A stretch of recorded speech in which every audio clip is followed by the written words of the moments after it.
ദൈവത്തിൻ്റെ അടുക്കിലേക്ക് പോകുമ്പോൾ നമ്മൾ എങ്ങനെയായിരിക്കണം, നമ്മുടെ പ്രാർത്ഥനകൾ എങ്ങനെയായിരിക്കണം? ഒരിക്കൽ യേശു ഒരു ഉപമയിലൂടെ അത് നമ്മളെ പഠിപ്പിച്ചു. ആ പട്ടണത്തിൽ എല്ലാവർക്കും ബഹുമാനമുള്ള ഒരു ഫരിസേയനുണ്ടായിരുന്നു. ഇന്ന് എൻ്റെ പ്രാർത്ഥന കേൾക്കാൻ ദൈവം കാത്തിരിക്കുന്നുണ്ടാകും. കാരണം എന്നെപ്പോലെ ദൈവത്തെ അനുസരിക്കുന്ന വേറെ ആരുമില്ല. ദൈവമേ, ഞാൻ നിനക്ക് നന്ദി പറയുന്നു. ഞാൻ ദുഷ്ടന്മാരെ പോലെയും ഈ ചുങ്കക്കാരനെ പോലെയുമല്ല. ഞാൻ എല്ലാ ആഴ്ചയും 2 ദിവസം ഉപവസിക്കുന്നു.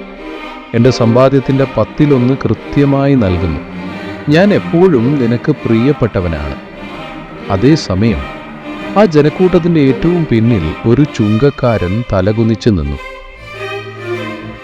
തൻ്റെ പാപങ്ങൾ കാരണം ദൈവാലയത്തിൽ കയറാൻ പോലും തനിക്ക് യോഗ്യതയില്ലെന്ന് അയാൾക്ക് തോന്നി.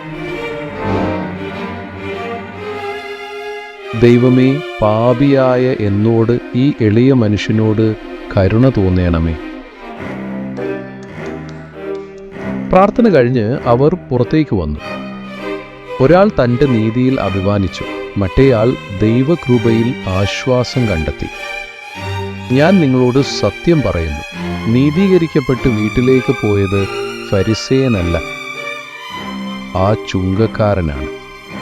കാരണം തന്നെത്താൻ ഉയർത്തുന്നവൻ താഴ്ത്തപ്പെടും, തന്നെത്താൻ താഴ്ത്തുന്നവൻ ഉയർത്തപ്പെടും.